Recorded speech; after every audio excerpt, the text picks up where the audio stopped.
শুভ বিকেল, সবাই কেমন আছেন? আমি ভালো আছি। কড়াই বসিয়ে দিলাম, তেল দিয়ে দিলাম, শুকনা মরিচ, পেঁয়াজ, রসুন দিয়ে দিলাম। দিয়ে আগে আমি ডাল ধুয়ে অনেকক্ষণ ভিজিয়ে রেখেছিলাম। ডাল ভুনা করতেছি। এই যে টমেটো দিয়ে দিলাম, ধনিয়া পাতা দিয়ে দিলাম। দিয়ে এই যে আমার ডাল ভুনাটা মোটামুটি হয়ে আসছে আপনাদের সাথে কথা বলতে বলতে। তো আজকে আপনারা আমার পুরো ভিডিওটা দেখবেন, লাইক কমেন্টস করবেন। আমার আরো কথা আছে, সেগুলা শেষ করে নিই। তো এই যে আমি রান্না করতেছি এখন, আর সাথে মাছের পাতুরি আছে, কলা পাতা নাই, কি করব, কড়াইতে করতে হবে। মজাদার মাছ পাতুরি, পেঁয়াজ, রসুন, টমেটো সবকিছু আজকে আর মেখে দিই নাই, তেলে দিয়ে দিয়েছি। দিয়ে পেঁয়াজ, রসুন, টমেটো, মাছ ছোট ছোট করে পিস করে, কাতল মাছ। তো এখন হলুদ, মরিচ, জিরার গুঁড়া, ধনিয়ার গুঁড়া, লবণ সবকিছু একত্র করে দিয়ে দিচ্ছি। দিয়ে তারপর ভালোভাবে নেড়ে মিশিয়ে নেব। তো আমি এই যে দেখতে পাচ্ছেন মশলাগুলা সব দিয়ে দিচ্ছি। দিয়ে এখন আমি সেগুলাকে ভালোভাবে নেড়েচেড়ে মিশিয়ে নিব। এই যে আমি খুন্তি দিয়ে নাড়ানো শুরু করেছি।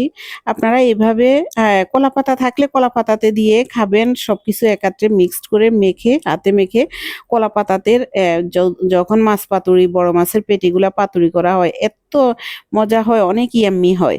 আপনারা খেয়ে দেখবেন। কিন্তু আমার কলাপাতা নাই এখানে, সেই জন্য আমি কড়াইতে পাতুরি করে নিয়েছি। এই যে পরিমাণ মতো জল দিয়ে দিয়েছি, টমেটো, পেঁয়াজ, রসুন, যাতে মাছ সবকিছু সিদ্ধ হয়ে যায়। একদম আমি ঝোলটা একদম কড়াইয়ের সাথে ইয়ে করে ফেলবো, শুকিয়ে ফেলবো। যে পরিমাণ ঝোল দিয়েছি সেই ঝোলটা আমি শুকিয়ে ফেলবো। দেখেন আমি পরিমাণে কিন্তু একদম অল্প ঝোল দিয়েছি, কারণ আমি এটা ভালোভাবে নেড়েচেড়ে কষিয়ে নিয়েছি। এই কারণে আমি পরিমাণে একদম কম দিয়েছি, ধনিয়া পাতা বেশি করে দিয়ে দিয়েছি। এই দেখেন আমার তেলটা উপরে একদম চকচক করে ভাসতেছে, কালারটা খুব সুন্দর আসছে। আমার পাতুরি অনেকটা রেডি হয়ে গেছে।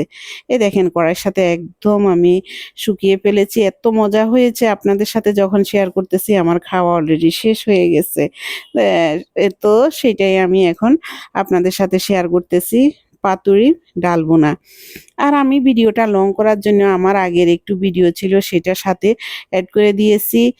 এটা হচ্ছে আমার চিতল মাছ এর ঝাল, চিতল মাছের ঝাল করেছিলাম সেটা। আর আমার হাজব্যান্ডকে অফিসে খাবার দিয়েছিলাম, সেই বক্স রেডি করতেছি। সেই বক্সটা আপনাদের সাথে এইগুলা সব মিলিয়ে আমি একটা লং ভিডিও করার জন্য এটা শেয়ার করেছি।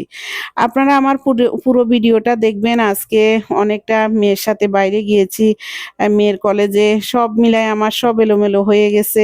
এই কারণে আমার ভিডিও দিতে দেরি হয়েছে। আপনারা আমার ভিডিওটা দেখবেন, লাইক কমেন্টস করবেন, কেমন হয়েছে কমেন্টসের মাধ্যমে জানাবেন। আমার রান্নাগুলো কেমন হয়েছে সেটা জানাবেন। এই যে শেষে আবার ফল কেটে রেখেছি রাত্রে খাওয়ার জন্য, সেটাও শেয়ার করলাম আপনাদের সাথে। সবাই ভালো থাকবেন, সুস্থ থাকবেন। আজকে এই পর্যন্ত।